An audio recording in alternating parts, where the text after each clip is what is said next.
No compromise. உங்க சைடுலயும் எங்க சைடுலயும். It's a GT promise. GT Holidays, South India's #1 travel brand. Delivering smiles all around the professional careers. Reach us to reach them. Rubilux Paints. Best quality, best value for money. உங்கள் பேர் சொல்லும் paint Rubilux Paints. இந்த அர்மதா அப்படிங்கிறது கிட்டத்தட்ட $7 billion, ஒரு 70,000 கோடி ரூபாய் பெருமானம் உள்ளது. அவ்வளோ பெரிய ஒரு கப்பல். இந்த அர்மதாவினுடைய விவகாரம் மத்திய கிழக்கில் பெரிய தாக்கத்தை ஏற்படுத்தி இருக்கிறது. நேற்று ஈரான் வெளியிட்டிருக்கக்கூடிய ஒரு போட்டோ அர்மதாவினுடைய மேல் பகுதியை படம் பிடித்து காட்டியது. அதனுடைய மேல் பகுதியில் ஏராளமான விமானங்கள் அங்கே நிறுத்தப்பட்டிருக்கிறது. ஒரு 50க்கு மேற்பட்ட ஏர் ஸ்ட்ரைக்ஸை அர்மதாவில் நிறுத்தலாம். அதில் 5000த்திற்கு மேற்பட்ட சிறியது பெரியது எக்ஸ்பீரியன்ஸ் அல்லது பயின்று கொண்டிருக்கக்கூடிய விமானிகள் இருப்பதாகும். உலகத்தில் எங்கேயுமே இந்த அளவுக்குள்ள ஒரு அர்மதாவை போன்றது ஒரு கப்பல் இல்லை. சோவியத்தில் இருக்கிறது. ஆனால் மெரிடைம் பவுண்டரின்னு சொன்ன மாதிரி கடல் எல்லை பிராந்தியத்தில் இதை ஏன் அவங்க அர்மதாவை கொண்டு நிறுத்தி மிரட்டுறாங்க அப்படின்னு பார்த்தீங்கன்னா, அவங்கள்ட்ட இருக்கக்கூடிய இந்த கேலன்ஸ் டேட்டா சயின்ஸின் மூலமாக இதை கம்பேர் பண்ணும்போது ஈரான் ஒன்றுமே இல்லை. மத்திய கிழக்கில் எங்களுடைய சகோதர நாட்டை அடிப்பதற்கு நாங்கள் அனுமதிக்க மாட்டோம் என சவுதி அரேபியா அறிவிச்சுட்டாங்க. இப்போ கத்தரிலிருந்து அடிக்கும் போது போன முறை ஈரான் கத்தரை அல்-உதி தளத்தை அடித்தார்கள், உங்களுக்கு தெரியும். ஆனால் தரையில் இருக்கக்கூடிய வீரர்களோடு பேட்டில் இருக்கக்கூடியவர்களோடு தொடர்பு கொள்ளக்கூடிய அனைத்து வசதிகளும் இந்த அர்மதாவுக்கு இருக்கிறது. ரொம்ப முக்கியமான விவகாரம். அமெரிக்காவே வந்திருக்கீங்க. அதே மாதிரி ட்ரோன் சிஸ்டம் இருக்குது. அதே மாதிரி ஆள் இல்லாத உளவு பார்க்கக்கூடிய விமானங்கள் இருக்கிறது. ஏர் ஸ்ட்ரைக் செய்யக்கூடிய F-35, F-15, F-56 எல்லாமே அங்கே இருக்குது. நேராக கமெண்ட் பண்ணால் போகணும். சென்காம் இருக்குது. ஆனாலும் ஈரானை கண்டு இவர்கள் ஏன் அஞ்சுகிறார்கள் என்கின்ற சிக்கல் தான் உலகத்துக்கு தெரியல. ஆகாயம் நேயர்களுக்கு வணக்கம். நம்ம ஊர் செய்திகள்லேருந்து வெளிநாட்டு செய்திகள் வரைக்கும் ரொம்ப முக்கியமான விஷயமா இப்போ எதை பேசிகிட்டு இருக்கிறாங்க அப்படின்னா, யூஎஸ்னுடைய அர்மடா ஈரானை நெருங்கிக்கிட்டு இருக்கு, கடலில் பயணிச்சுக்கிட்டு இருக்கு அப்படின்றதெல்லாம் பேசுகிறாங்க. இந்த அர்மடான்னா என்ன, இது அங்கே போச்சு அப்படின்னா என்ன மாதிரி விளைவுகளை ஏற்படுத்தும் சண்டை மூலமாக அப்படின்றத குறித்து விரிவாக பேச போகிறோம். மூத்த பத்திரிகையாளர் திரு சுஃபியான் அவர்கள் கூட. வணக்கம் சார். வணக்கம் சார். இந்த அர்மடா அப்படின்ற வார்த்தையினுடைய அர்த்தம் தொடங்கி இதை அமெரிக்கா எப்படி பயன்படுத்த போகிறாங்க அப்படின்றத பற்றி நீங்கள் சொன்னீங்கன்னா நல்லாயிருக்கும். அதே மாதிரி சார், வெனிசுவேலாவில் அமெரிக்கா அவங்களுடைய வேலையை காமிச்சிருந்தாங்க. அமெரிக்கா எப்பயுமே அவங்களோட இராணுவ வல்லமைக்கு பேர் போனவங்க. அங்கே என்ன மாதிரியான இராணுவ டெக்னாலஜி அவங்க யூஸ் பண்ணாங்க, அந்த மாதிரி டெக்னாலஜி இங்கே யூஸ் பண்ண வாய்ப்பு இருக்கா? ரொம்ப மிக முக்கியமாக இப்போ கரண்ட் அப்டேட்ஸ் நீங்கள் கேட்டிருக்கீங்கன்னு நான் பார்க்குறேன். வெனிசுவேலாவுடைய செய்தி இன்றைக்கி உலகம் முழுவதும் பெரும் பரபரப்பு ஏற்படுத்தியிருக்கு. அது நடந்த சம்பவம் 10 நாள் 15 நாள் ஆனாலும் இப்போ நீங்கள் கேட்ட கேள்வி இப்போ உட்கார்ந்துருக்கிற நேரத்தில் கேட்டிருக்கீங்க. ரொம்ப நல்ல கேள்வி, நான் எதிர்பார்க்கல. நன்றி. இந்த அர்மதா அப்படிங்கிறது அமெரிக்காவுக்கு பெரும்பாலும் ஒரு பதங்களை பயன்படுத்தக்கூடிய ஒரு வார்த்தை. நீங்கள் கூட பார்த்துருப்பீங்க. சில விஷயங்களை ஆண் பாலை குறிக்கும், சிலது பெண் பாலை குறிக்கும். அர்மதாங்கிறது ஒரு மிகப்பெரிய யூனிட் தான் அந்த கப்பல். அதாவது கிட்டத்தட்ட அதனுடைய டன்னேஜஸ் வெயிட்டை விட அது ஆரம்பிக்கும் போது 82லே இதனுடைய வேலையை அவங்க ஆரம்பித்தாங்க, 1982. அது இப்பொழுது அதனுடைய ஒட்டுமொத்த மதிப்பீடு எவ்வளோன்னா கிட்டத்தட்ட $7 பில்லியன். கிட்டத்தட்ட அதுக்கு மட்டும் அவங்க ஒரு 70,000 கோடி ரூபாய் பெருமானம் உள்ளது. அவ்வளோ பெரிய ஒரு கப்பல், விமானம் தாங்கி கப்பல் மாதிரி எல்லாமே அதில் என்னெல்லாம் இருக்குது அப்படின்ட்டு நம்ம அதை பார்க்க போகிறோம். கிட்டத்தட்ட 7 பில்லியன் இன்னைக்கு 2025, 26 இருக்கக்கூடிய கிட்டத்தட்ட லட்சம் கோடி ரூபாய்க்கு கிட்டத்தட்ட பெருமானம் உள்ளது. இன்னும் 10 விஷயத்துல அதில் கருவிகளுடைய மதிப்பீடெல்லாம் போட்டிங்கன்னா அது லட்சக்கணக்கான கோடி வந்துடும். நீங்கள் வெறும் கப்பல் மட்டுமே இவ்வளோ அதோடைய கட்டமைப்புகள் மட்டுமே 70,000 கோடி. அதில் இருக்கக்கூடிய டேட்டா சயின்ஸ் அதெல்லாம் தனி. அப்போ 82ல் ஆரம்பிச்சிருக்கிறாங்கன்னா எனக்கு 40 வருஷத்துக்கு முன்னாடியே அமெரிக்கா உலக தொழில்நுட்பத்தில் மிகப்பெரிய வல்லமையாக ஆகியிருக்கிறார்கள். அவங்க 60க்கு அப்புறமே அணுகுமுறை பயன்படுத்துவதற்கும் உறுதியாகிவிட்டார்கள். ஆனால் இன்னைக்கு இந்த அர்மதாவினுடைய விவகாரம் மத்திய கிழக்கில் பெரிய தாக்கத்தை ஏற்படுத்தி இருக்கிறது. டாவோஸில் பேசுகிற அமெரிக்க அதிபர் டொனால்ட் ட்ரம்ப் அர்மதாவை சுட்டி காட்டுகிறார். அமெரிக்காவினுடைய அனைத்து விஞ்ஞானிகளும் அர்மதா அர்மதா என்கின்றார்கள். நம் நாட்டை பொறுத்தவரை நர்மதா என்று பேசித்தான் நமக்கு பழக்கம். ஒரு பேர் வைப்பாங்க. ஆனால் அர்மதா என்றால் இந்தியாவினுடைய அந்த ஒரு விஷயத்தில் பெண் பாலை குறிக்கிறது, இந்தியாவில் பெண். ஆனால் அவர்கள் கூட நான் அதை உள்ளே போய் பார்க்கின்ற போது அது பெண்ணைத்தான் குறிக்கிறது. அதற்காக அவர்கள் அது ஒரு முக்கியத்துவமாக வைத்திருக்கிறவங்களுக்கு கூட அது தெரியும். சில விஷயத்தை கூட ஆண்பால் குறிக்கக்கூடிய விஷயமாக இருக்கிறது. இன்றைக்கு அவர்கள் இதில் ஒரு முக்கியமான விஷயம் கார்த்திக்கு, அர்மதா வந்து நெக்ஸ்ட்டு ஈரான் அப்படின்ட்டு சொல்லக்கூடிய அளவிற்கு இருக்குது.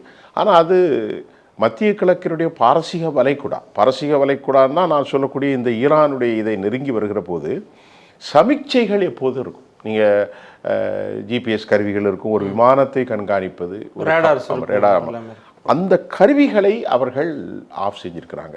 அதனால் அதை கண்டுபிடிப்பதற்கு எங்கே வந்துக்கிட்டு இருக்கு, என்ன நோக்கம் என்பது கொஞ்சம் சிக்கலான விவகாரமாக இருந்தாலும், நேற்று ஈரான் வெளியிட்டிருக்கக்கூடிய ஒரு ஃபோட்டோ அர்மதாவினுடைய மேல் பகுதியை படம் பிடித்து காட்டியது. நேற்றல்ல முந்தானத்து.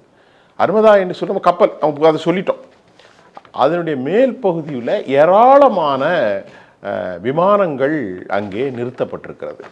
ஒரு 50க்கு மேற்பட்ட ஏர் ஸ்ட்ரைக்ஸை வந்து அர்மதாவில் நிறுத்தலாம். அதில் 5000த்திற்கு மேற்பட்ட சிறியது பெரியது எக்ஸ்பீரியன்ஸ் அல்லது பயின்று கொண்டிருக்கக்கூடிய விமானிகள் இருப்பதாகும்.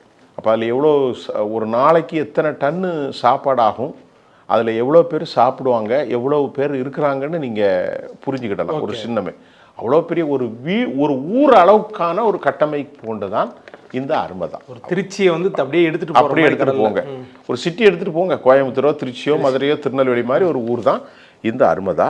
இது வந்து இதில் ரொம்ப முக்கியமாக நாங்கள் பார்க்குறது, இந்த அர்மதாவில் வந்து மிக முக்கியமாக கேலன் டேட்டா சென்டர்ஸ் மிக்கமாக இருக்கிறது டேட்டா சயின்ஸ் தான் அவங்களுக்கு முக்கியம்.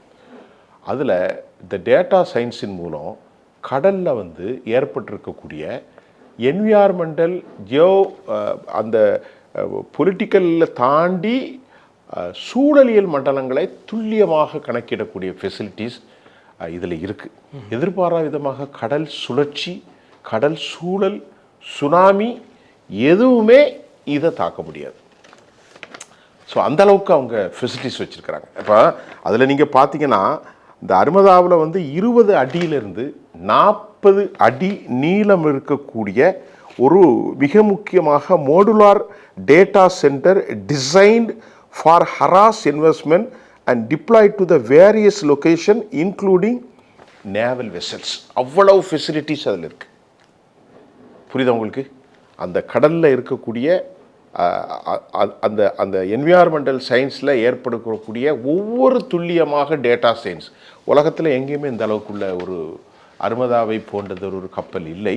சோவியத்தில் இருக்கிறது. ஆனால் மெரிடைம் பவுண்ட்ரின்னு சொன்ன மாதிரி கடல் எல்லை பிராந்தியத்தில் இதை ஏன் அவங்க அர்மதாவை கொண்டு நிறுத்தி மிரட்டுறாங்க அப்படின்னு பார்த்தீங்கன்னா, அவங்கள்ட்ட இருக்கக்கூடிய இந்த கேலன்ஸ் டேட்டா சயின்ஸின் மூலமாக இதை கம்பேர் பண்ணும்போது ஈரான் ஒன்றுமே இல்லை. ஓகே, இந்த ஒரு கப்பலை மட்டுமே சமாளிக்கிறதுக்கு அவங்ககிட்ட ஈரான், அதாவது சமாளிப்பதற்கு அவர்கள் வைத்திருந்தாலும் வேறு விதத்தில் சமாளிக்கலாமோ, சண்டை போடலாம், அது இன்னும் நாளைக்கு தான் அது ஏற்படும். ஆனாலும் இதை படிக்கும்போது அந்த அளவிற்கு கருவிகளை இந்த அர்மதா அமெரிக்காவினுடைய இந்த கப்பல் கொண்டிருக்கிறது என்பதுதான் முக்கியம். பலாயிரக்கணக்கான பேர் வேலை பார்க்கிறார்கள். அதில் கிட்டத்தட்ட 50லேருந்து 70 ஏர் ஸ்ட்ரைக்கு தளங்கள்லாம் தேவையில்லை. ஏன் இதை கொண்டு வந்தாங்கன்னு முதல் கேள்வி. மத்திய கிழக்கில் எங்களுடைய சகோதர நாட்டை அடிப்பதற்கு நாங்கள் அனுமதிக்க மாட்டோம் என சவுதி அரேபியா அறிவிச்சுவிட்டாங்க.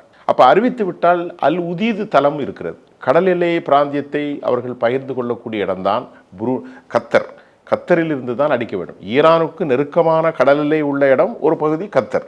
அப்போ கத்தரிலிருந்து அடிக்கும் போது போன முறை கத்தரை அல் உதி தளத்தை அடித்தார்கள். உங்களுக்கு தெரியும், கடைசியாக சமாதானம் வருகின்ற போது, போர் முடிகின்ற போது சொல்லி வைத்து அடித்தார்கள் அமெரிக்காவினுடைய தளத்தை. அதோடு அந்த போர் முடிந்தது. சரி, இப்போ இந்த நேவல் இன்ஃபர்மேஷன் வார்ஃபர் சென்டர், அதில் எலக்ட்ரானிக்ஸ் வார்ஃபர் சென்டர் என்றால் என்ன மிக முக்கியமாக இருக்கும்.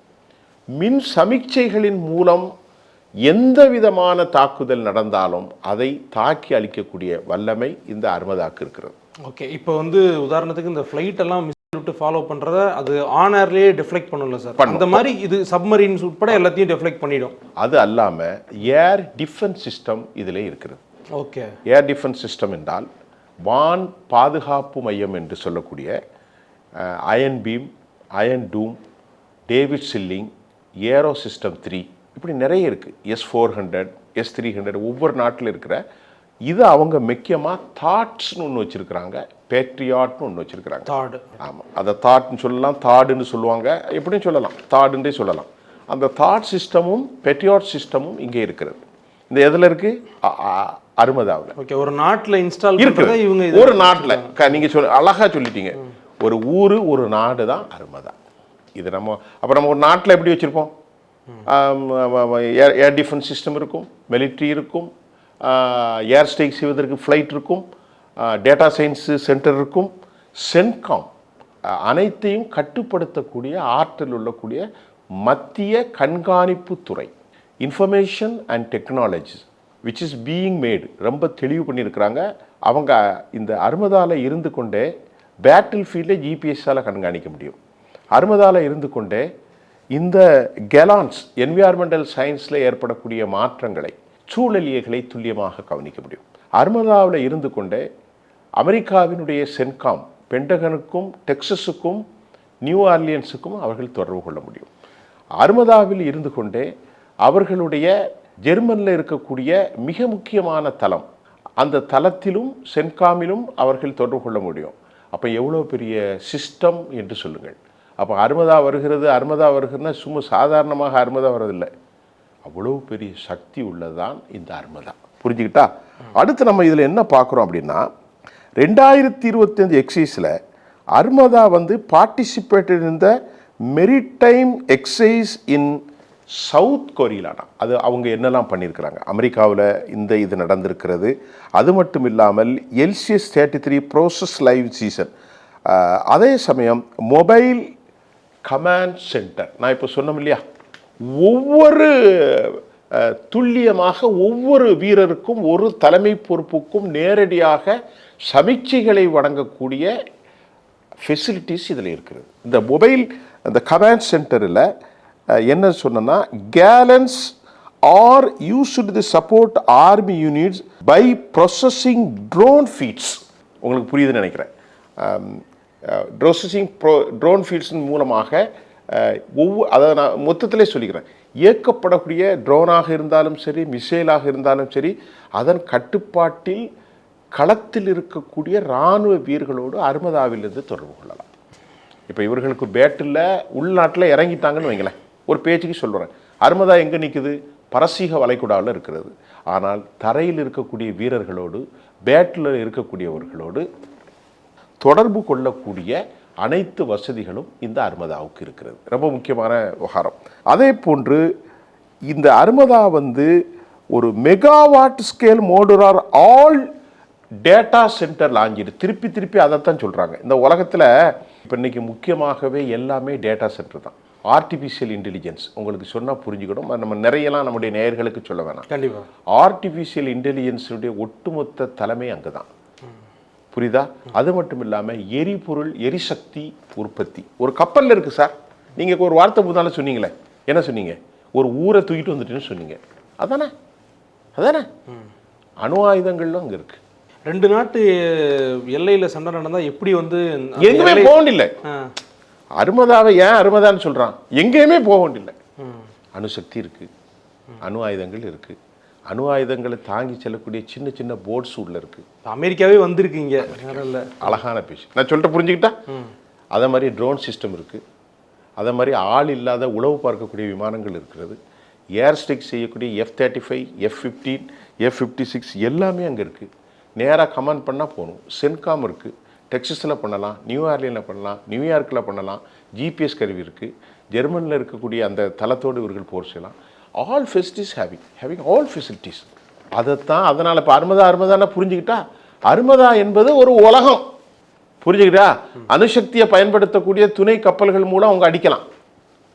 இதை எதிர்கொள்வது ஈரானுக்கு கொஞ்சம் சிக்கல் தான். இதை படித்த போகிறது தான் எல்லாத்துக்குமே தெரியும். இதை எதிர்கொள்வது யாருக்கு? ஈரானுக்கு கொஞ்சம் சிக்கல் தான். ஆனாலும் ஈரானை கண்டு இவர்கள் ஏன் அஞ்சுகிறார்கள் என்கின்ற சிக்கல் தான் உலகத்துக்கு தெரியல.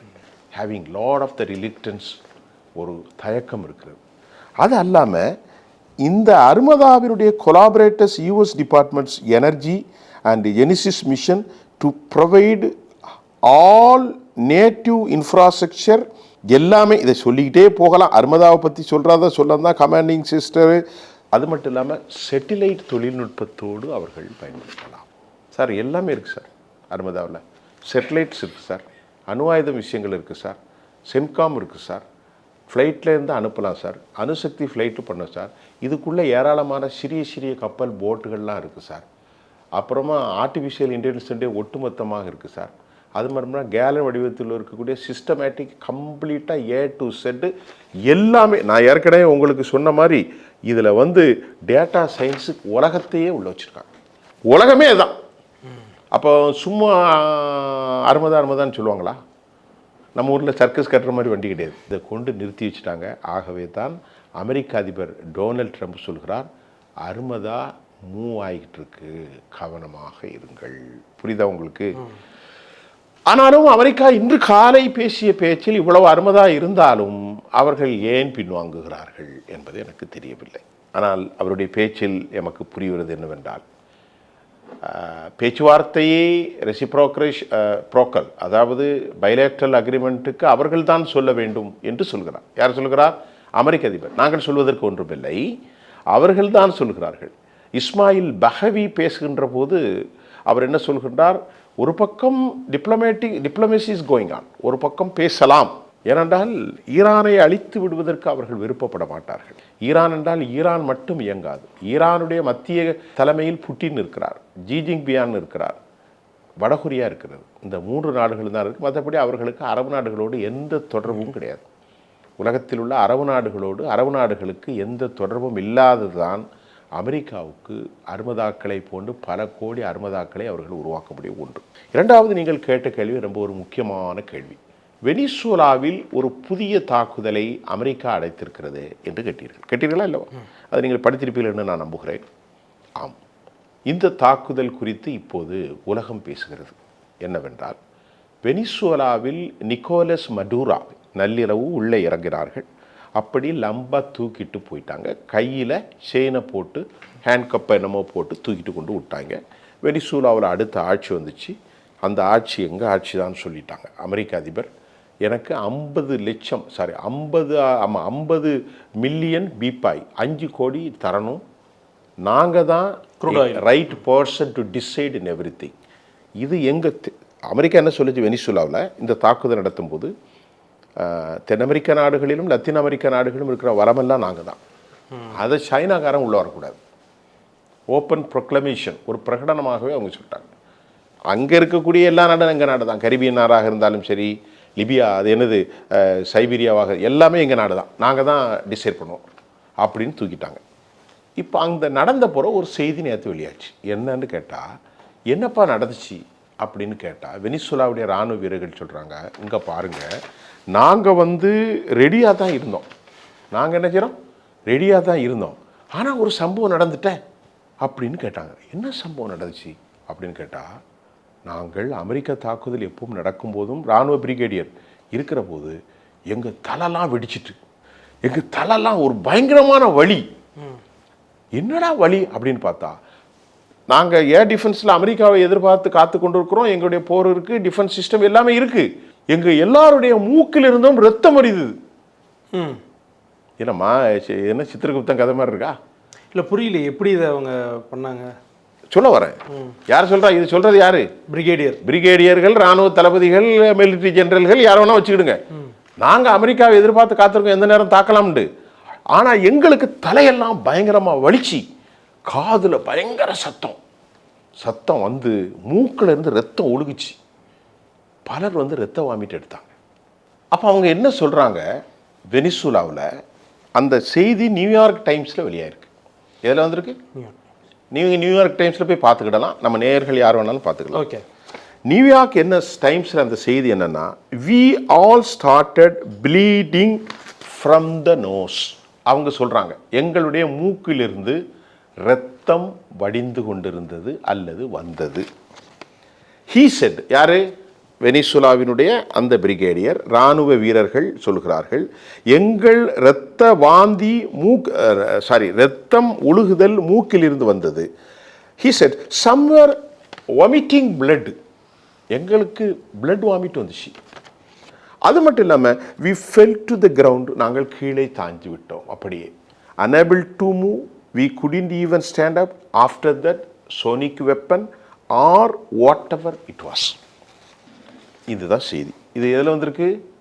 அமெரிக்காவினுடைய நியூயார்க் டைம்ஸில் வந்திருக்கு. அர்மதாவை பற்றி பேசும்போது இதையும் பேசணும், இதுவும் அர்மதாவில் இருக்கலாம். என்ன இதுக்கு அப்படின்னா, தமிழில் நான் அந்த செய்தியை சொல்லிடுறேன். அமெரிக்கா எங்களை தாக்குவதற்கு முன்பு எங்கள் மூக்கிலிருந்து இரத்தம் வந்தது. அமெரிக்கா எங்களை தாக்குவதற்கு முன்பு எங்கள் தலைகளெல்லாம் வெடிப்பதை போன்று நாங்கள் உணர்ந்தோம். காதுகளில் பயங்கர சத்தம் கேட்டது, கிர்ன்னு. பலர் இரத்த வாமிட்டு அடித்தார்கள். அப்படியே நாங்கள் கீழே சாய்ந்தோம். Somewhere vomiting blood, we fell to the ground, கீழே அப்படியே சாய்ந்தோம். unable to move, we couldn't even stand up, and after that sonic weapon or whatever it was. என்ன நடந்துச்சு, எப்படி நடந்துச்சு, என்ன கருவி அப்படின்னு நாங்கள் யூகிப்பதற்கு முன்பு நடந்து முடிந்துவிட்டது. சோனிக் வெப்பனாக இருக்கலாம் அப்படின்னு சொல்ல வரேன். அதான் ரொம்ப அருமையான கேள்வி, அழகாக கேட்டீங்க. இப்போ இந்த சோனிக் வெப்பன் என்ன? Given account of sonic weapon. நீங்கள் தான் என்கிட்ட கேட்டீங்க, அழகாக சொன்னீங்க சோனிக் வெப்பனாக இருக்குமா அப்படின்ட்டு.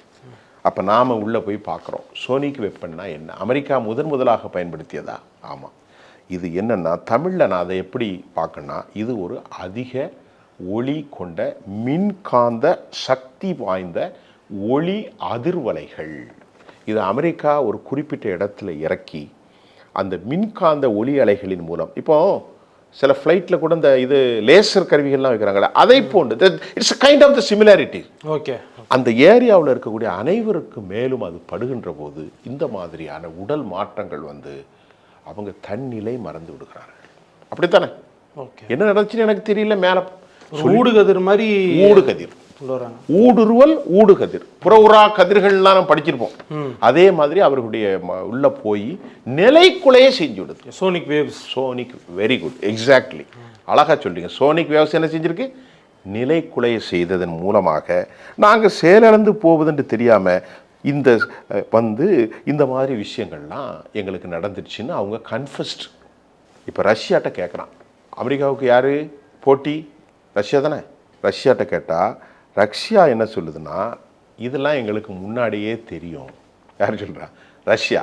ஆனால் எங்கள்கிட்ட இருக்கக்கூடியது ஆர்ஷோனிக் ஏவுகணைகள், ஆயுதங்களை இதெல்லாம் வச்சு ஒன்றும் செய்ய முடியாது.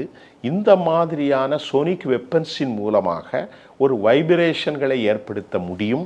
இதன் மூலமாக ஒரு சில நிமிடங்கள் அவர்களை நிலைக்குலை செய்வதற்கான சக்தி இருக்கிறதெல்லாம் எங்களுக்கு தெரியாத ஒரு விஷயம் இல்லை என்று சொல்லிட்டார்கள். இந்த சோனிக் வெப்பன் தாக்குதல்கள் ஈரான் நாட்டின் மீது நடக்குமா, அல்லது இதைவிட பல புதிய சாதனங்களை அமெரிக்கா பயன்படுத்துமா என்ற கேள்வி எழுகிறது. நான் சொல்றது புரியுதா? ஏனென்று சொன்னால், தோராபுரா மலையில், எங்கே? ஆப்கானிஸ்தானில் பல புதிய கண்டுபிடிப்புகளை அவர்கள் சோதனை கூடமாகவே செய்தார்கள். ஆனாலும் தலிபான்களை அவர்களால் ஒன்று செய்ய முடியல. பங்கர் பஸ்டர் இருக்கு பாருங்க, அது ஒரு 50 மீட்டர் என்னமோ ட்ரில் ஆகுமா, 50 மீட்டர். ஆமாம். ஆனால் இவங்க 200 மீட்டருக்கு கீழே போயிட்டாங்க. க்ரூட் மேன் ஃபோர்ஸ் அவங்க. ஆமாம், அவங்க பயங்கரமான ஆட்கள். அவங்கள பார்த்தா ஒன்றுமே பஞ்சபராய மாதிரி தான் தாடி வச்சுட்டு திண்டு போட்டு தானே. ஒரு ஃபோட்டோ ஒன்று வந்துருந்துச்சு. அவங்க அந்த ஆப்கானில் போகும்போது பயங்கர ஹைடெக் வெப்பனோட யூஎஸ் பர்சனல்லாம் இருக்காங்க. இவங்க ரொம்ப சாதாரணமாக ஒரு ட்ரெஸ்ஸை போட்டு கையில் அது வச்சிருக்க துப்பாக்கியில் இவங்களே ஒரு சணல் கயிறு மாதிரி ஒட்ட வச்சு, அது எனக்கு ஆச்சரியமாக எப்படி, ஹவு இஸ் இட் பாசிபிள்? இதில் ரொம்ப முக்கியமானது சார், இன்னொரு விஷயம் சொல்ல மறந்துட்டேன் சார். நீங்கள் கேட்டது சோனிக் வெப்பன்ஸை பற்றி சொல்லிட்டேன், அர்மதாவை பற்றி சொல்லியாச்சு. அர்மதாவை பற்றி சொல்லிக்கிட்டே இருக்கலாம், அது இவ்வளோ போதும், நம்ம நேர்கள் இது பண்ணக்கூடாது. இன்னொன்று EU-37 ஒன்று வச்சுருக்கிறாங்க. அதில் ஒரு 12 ஃப்ளைட் அனுப்பிட்டாங்க. எங்கே தெரியுமா? ஜெர்மனியில் உள்ள தளம். அந்த தளம் பேர் எனக்கு மறந்துட்டு, ஆனால் ஜெர்மனில் இருக்கக்கூடிய அமெரிக்காவுடைய சென்காம். ஜெர்மனில் இப்போ ஒன்று இருக்குன்னு புரிஞ்சுக்கணும் நம்ம. அது எல்லா இடத்துலையும் வச்சுருக்காங்களா அவங்க? சரி, அதுலேருந்து எங்கே அனுப்பியிருக்காங்கன்னா குவைத்துக்கு அனுப்பியிருக்காங்க. அது எங்கே வந்திருக்குன்னு சொன்னால், அந்த 12 ஃப்ளைட்டும் EU-37 அதுலேயும் பலவிதமான அற்புதங்கள் இருக்குது. அமெரிக்காவினுடைய டெக்சஸ், அமெரிக்காவினுடைய அலஸ்கா, நியூ ஆர்லியன்ஸ்லேருந்து கொண்டு வந்து இந்த 12 விமானம் சக்தி வாய்ந்த விமானங்களும் அங்கே அனுப்பப்பட்டு விட்டது. அது குவைத்துக்கு அனுப்பப்பட்டிருக்கிறது. ஒருவேளை EU வந்து ஜெர்மனிலேருந்து அர்மதாவிலும் நிறுத்தப்படும். ஏன்னா அர்மதாவில் எவ்வளோ வேணாலும் நிறுத்தலாம். நீங்கள் மேலே உள்ள தளத்தையே நீங்கள் பாருங்கள், ஏராளமான ஃப்ளைட்டு, சின்ன பப்பி, சின்ன குழந்தைகள் விளையாடுற மாதிரி இருக்குது. அவ்வளோ பண்ணியிருக்கிறாங்க. ஆனால் எனக்கு என்னன்னா, இவ்வளவு பெரிய electronics warfare system, radar system, ஏர் டிஃபென்ஸ் சிஸ்டம், F-35, F-22 மட்டும் அவங்க யார்ட்டுமே கொடுக்க மாட்டாங்க. அவங்க மட்டும் தான் யூஸ் பண்ணுவாங்க. ராப்டர் யார்ட்டுமே கொடுக்க மாட்டாங்க. மற்ற எல்லாமே கொடுத்துட்டாங்க. B2 வரையும் கொடுத்துட்டாங்க. F-22 கொடுக்கவே மாட்டாங்க. அதில் என்ன இருக்குன்னு யாருக்கும் தெரியாது. அதுவும் இப்போ வந்திருக்கு. இவ்வளவு பெரிய சிஸ்டம் வந்து இன்னைக்கு என்ன நடக்க போகுது, அர்மதாவின் மூலம் ஈரான் இதை எப்படி தாக்கு பிடிக்க போகிறது என்கிறது நமக்கு தெரியல.